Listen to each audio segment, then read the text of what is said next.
lebih dari Bapa di dunia.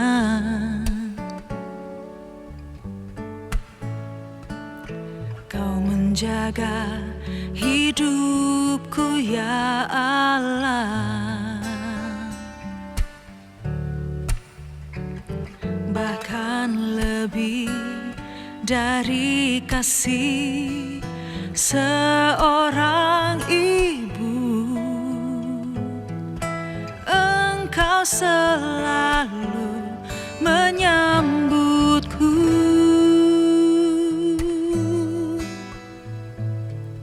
lebih dari yang dunia tawarkan.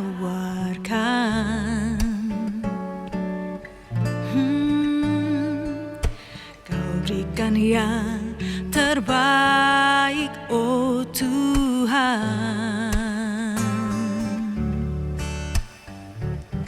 Sekalipun tak seorang mengindahkanku, Engkau tak pernah membuangku.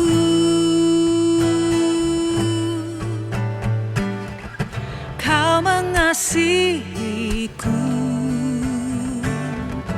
lebih dari yang kuduga, bahkan di saat ku tiada menyadarinya, kau sentuh hatiku dengan kasih yang sempurna. Kau menyayangiku lebih dari yang ku rasa.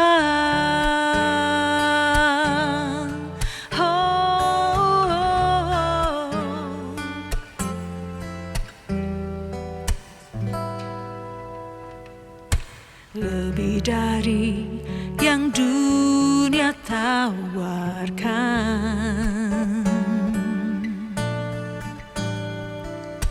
Kau berikan yang terbaik, oh Tuhan.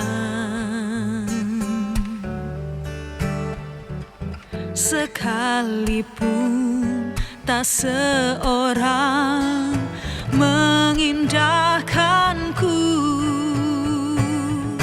Engkau tak pernah membuangku.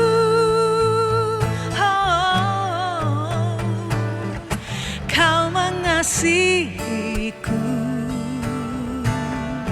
lebih dari yang kuduga, bahkan di saat ku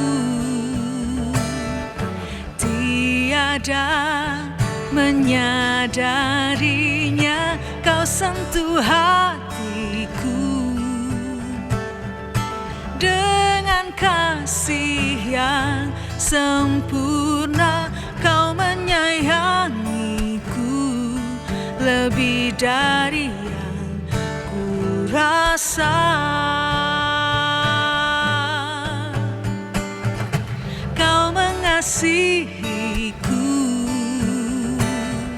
lebih dari yang kuduga, bahkan di saat ku tiada menyadarinya, kau sentuh hatiku dengan kasih yang sempurna. Kau menyayangiku lebih dari yang ku rasa.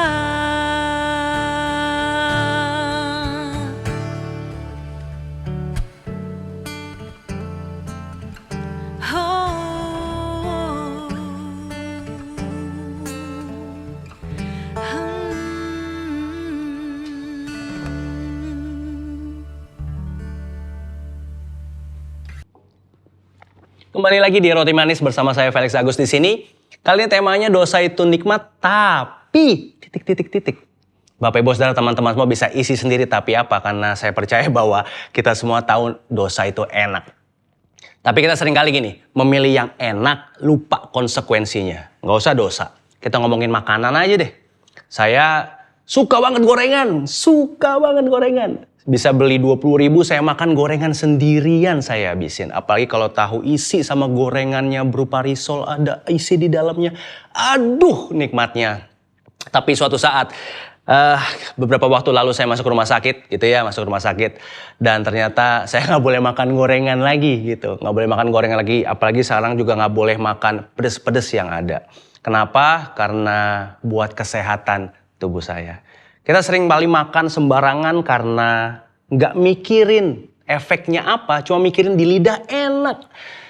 Buat lidahnya enak banget, tapi nggak mikirin lidah ke bawahnya tersiksa di dalam ternyata. Sama halnya dengan dosa, kita melihat itu sebuah kenikmatan, begitu kita mengerjakannya, kita lupa di balik itu ada konsekuensinya. Kita lupa di balik itu ada akibatnya, ada arah kemana kita dibawa oleh dosa itu. Banyak hal kita terikat di dalamnya karena kita terus melihat itu sebuah kenikmatan. Banyak hal kita tidak bisa melepaskannya. Lebih kepada tidak mau sih, tapi karena kita menganggap itu sebuah kenikmatan yang sulit banget untuk kita lepaskan. Tapi belajar di Ibrani 11 ayat 25, ia yaitu Musa lebih suka menderita sengsara dengan umat Allah daripada untuk sementara menikmati kesenangan dari dosa. Di sini ada kata kuncinya, Bapak Ibu Saudara, teman-teman roti manis semua. Sementara. Ayat ini merupakan bagian dari Ibrani 11 yang sering disebut bahwa iman para pahlawan.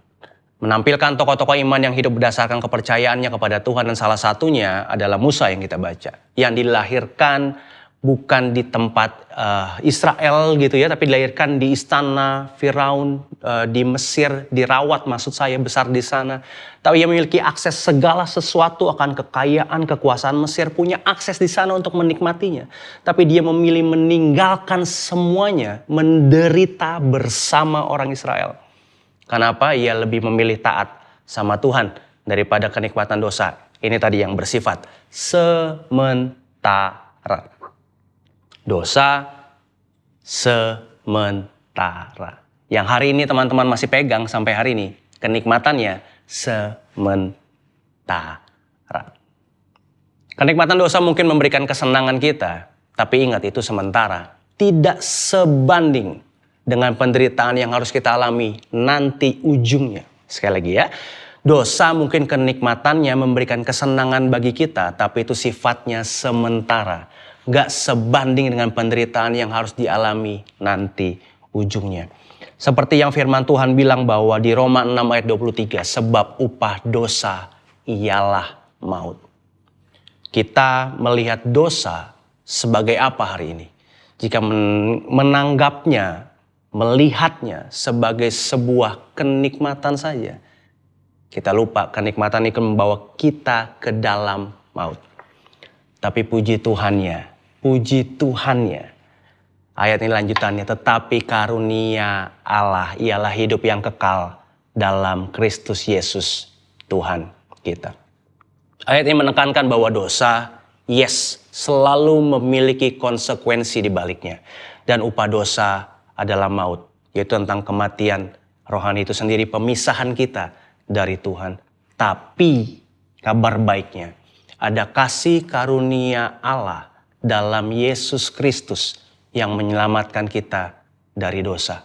Apa yang Yesus kerjakan untuk melepaskan kita dari dosa? Ia menyelamatkan kita dari dosa. Ia menghapus segala kesalahan dan dosa kita lewat pengorbanannya. Apa yang ia kerjakan dalam hidup kita harusnya membuat kita meresponi bahwa dosa, kenikmatan di dalamnya bukan bagian aku lagi untuk mengerjakannya. Karena Yesus mati buat itu. Masakan kita tega membuat Yesus mati buat dosa? Yesus mati buat kita untuk melepaskan dosa. Kita malah tetap memilih hidup dengan nikmat di dalamnya. Sehingga Amsal 14 ayat 12 bilang ini, ada jalan yang disangka orang lurus, tapi ujungnya menuju maut. Hari ini saya nggak tahu persis apa yang Bapak Ibu Saudara masih lakukan, baik yang dilihat maupun yang tidak terlihat. Tuhan melihat semuanya. Dan panggilan ini bagi kita semua. Kembalilah pada kasih karunia Tuhan yang menyediakan Yesus mati untuk kita mampu meninggalkan, mengalahkan dosa-dosa itu karena Dia sudah mengalahkannya. Jangan memilih lagi untuk hidup menikmati di dalamnya. Kuasa Tuhan ada dalam hidupmu untuk bisa melepaskannya. Tuhan Yesus memberkati.